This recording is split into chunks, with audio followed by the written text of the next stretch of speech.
Assalamualaikum warahmatullahi wabarakatuh. Sekali lagi selamat datang pada podcast Gerakan Guru Berkualitas Gerutas Indonesia. Pada hari ini kita kembali mengundang Bapak Profesor Husni Rahim. Selamat datang Pak Prof. Iya, terima kasih. Kita ingin menimba lebih banyak dari pengalaman Bapak, baik itu pengalaman yang sifatnya empirik sekaligus juga pengalaman batin atau pengalaman menuntut ilmu, menjelajahi ilmu pengetahuan dalam rangka bagaimana diaplikasikan pada dunia pendidikan. Jadi sekali lagi terima kasih. Pak Husni, kalau kita perhatikan penyelenggaraan pendidikan sampai dengan hari ini, selalu saja kita keluhkan banyak problem. Selalu ada masalah di berbagai aspeknya. Nah, masalah yang dihadapi ini lalu menjadi kendala, menjadi hambatan sebagai suatu batas yang menyulitkan kawan-kawan saya sebagai guru untuk melangkah. Menurut Pak Husni, keterbatasan yang kita hadapi di dalam penyelenggaraan pendidikan itu sebetulnya seberapa? Apakah masih ada celah untuk menghadapinya? Iya, itu menarik ya kalau kita bicara tentang keterbatasan, karena semua orang mengalami keterbatasan. Semua lembaga mengalami keterbatasan. Mereka baru tahap akhir setelah mereka sukses barangkali merasa keterbatasannya berkurang. Ya, setelah mereka sukses. Tapi sebelum sukses, mereka keterbatasan itu. Keterbatasan itu di dalam beberapa istilah disebut limited. Tapi ada kalimat lanjutannya. Limited is unlimited. Limited is unlimited. Jadi di dalam keterbatasan sebenarnya tidak terjadi ketidakterbatasan. Nah, ini yang harus jadi di dalam keterbatasan sebenarnya ada peluang yang tidak terbatas. Nah, sehingga peluang itu bisa diambil, dimanfaatkan tidak. Kalau kita tidak ambil peluang itu, maka kita akan selalu merasa keterbatasan. Terbatas terus. Karena kita tidak pernah lihat ada peluang. Sebenarnya ada peluang-peluang yang bisa dipakai. Orang keterbatasan biasanya apa? Dana. Kebatasan akses. Ya kalau dana nggak ada, udah terbatas. Berhenti. Padahal sebenarnya tanpa dana pun mungkin dia bisa lakukan itu. Nah ini dia kan. Jadi dia harus melihat apa? Melihat potensi apa yang bisa dia pakai untuk mengatasi keterbatasan. Itulah limited and unlimited itu. Jadi dalam keterbatasan, ketika peluang itu dimasuki, maka keterbatasan itu menjadi hilang.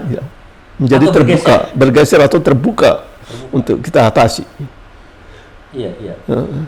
Nah ini yang harusnya dialami oleh semua orang dan semua lembaga. Kalau orang yang merasa sekolahnya atau seseorang guru misalnya merasa ya keterbatasan itu menghimpit dirinya, dia tidak pernah akan keluar.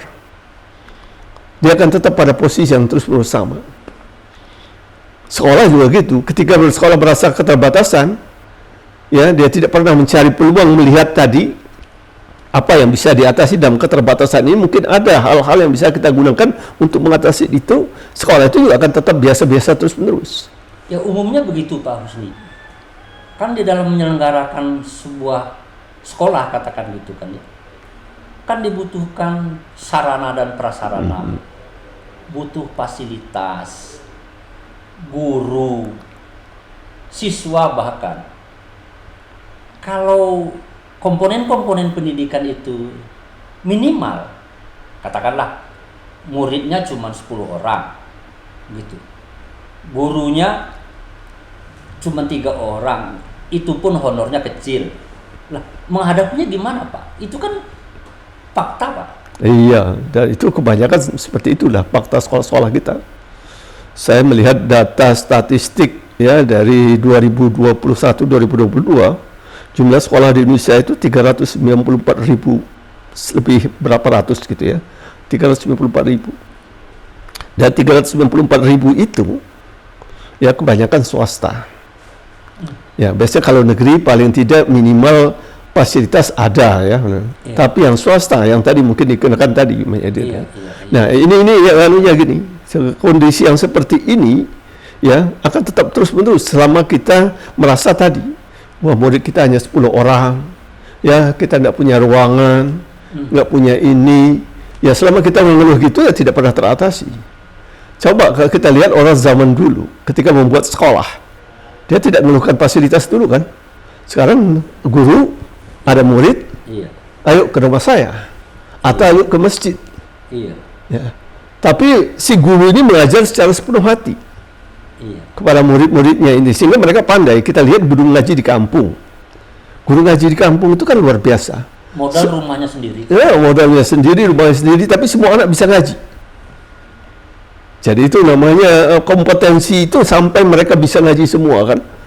Nah, biasanya dirayakan dengan motong ayam, ya, tamatan. Ya. Ada guru yang lalu murid ngajinya banyak sekali sehingga dia berubah menjadi pesantren. Ya. Gitu kan. Itu perkembangannya. Jadi perkembangannya dari keterbatasan, setelah sungguh-sungguh tadi melihat peluang, ya dia olah dengan lebih bagus, maka muncul beberapa peluang besar sehingga muncul dia menjadi pesantren itu setelah orang makin banyak yang ingin menyekolahkan anaknya. Setelah anaknya banyak, mereka mikir tempatnya nggak cukup lagi di sini. Gimana? Nah, kalau kita lihat perubahan baru, dirikan mereka membuat rumah sendiri-sendiri lah, ya, yang petak sama dengan yang di Sumatera Selatan itu dulu pesantren Sri Bandung, ya rumahnya kecil-kecil itu untuk tempat santri sendiri. Tapi itu sudah mengandungkan potensi, memanfaatkan. Jadi tidak pada ngeluh keterbatasan. Karena kalau begitu dia buka gitu, murid tambah banyak, peluang. Jadi kalau peluang tambah banyak, mungkin orang yang ingin, ayo kita ramai-ramai kita bangun sekolah ini. Saya bawa kayu satu, yang satu saya bawa bata ini. Gitu. Akhirnya jadi, itu kan pengalaman. Tadi lalu terlampaui. Jadi harus tadi bahwa ada peluang itu harus dicari. Jadi jangan dengan ada keterbatasan kita ngeluh. Ini yang kelemahan kan gitu. Ketika ada keterbatasan kita ngeluh, gimana kita mau berkualitas? Kita nggak punya laboratorium, gaji guru kurang, ya fasilitas ruangan juga masih kurang gitu. Apalagi mau beli laboratorium nggak punya duit. Itu kan yang dialami sekolah. Pak, itu kan realitas. Bagaimana memulainya sehingga ya kita kan melihat itu fakta. Untuk bergerak di awal sehingga melampaui batas-batas keterbatasan itu bagaimana? Ya, awalnya memang harus yang pertama ya si kepala sekolahnya yang punya komitmen besar. Ya, bahwa saya harus membesarkan sekolah saya ini, bahwa saya harus mendidik orang sebanyak mungkin yang memang memerlukan pendidikan untuk merubah nasib mereka. Jadi itu dulu. Nah, baru dia merekrut siapa yang bisa sama-sama saya untuk mencapai tujuan itu. Ya, cari guru kan? Ya, guru cari yang sama idenya dulu. Jadi kalau dia mencari guru, kita lihat pengalaman zaman dulu, ya, zaman saya mungkin zaman Pak masih ngalami, guru kita di sekolah kan gitu. Ya, dicari orang yang memang mau tadi semangatnya untuk mencerdaskan anak. Ayo kita anukan. Setelah itu, ya setelah ada komitmen besar itu, niatnya satu dulu, muridnya kita harus cerdaskan. Jadi cara pendidikan itu hanya dua yang utama, ada murid, ada guru. Sarana itu kan baru belakangan menyusul.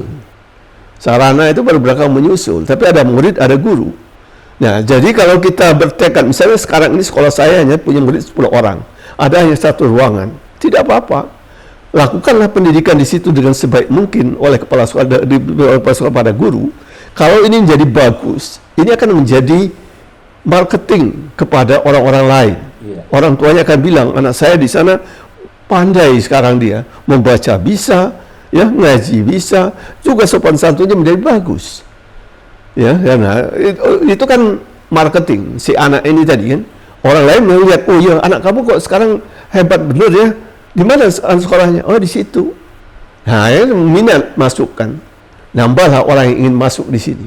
Nah, kalau setelah nambah, itu otomatis nanti tadi akan mungkin banyak potensi masuk. Ada orang tuanya yang menjadi kan orang tuanya sudah ingin masuk itu dengan alasan anak saya menjadi pintar.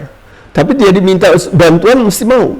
Ayo kita sama-sama ini. Bantuan itu tidak harus bentuk uang. Orang akan melihat figur penggerak pertama itu. Dan figur guru. Figur guru. Yang mungkin pada saat itu mungkin juga dia tidak disebut guru, kecuali seperti guru ngaji gitu Pak. Artinya karakter yang melekat pada diri figur ini yang harus dikuatkan. Betul.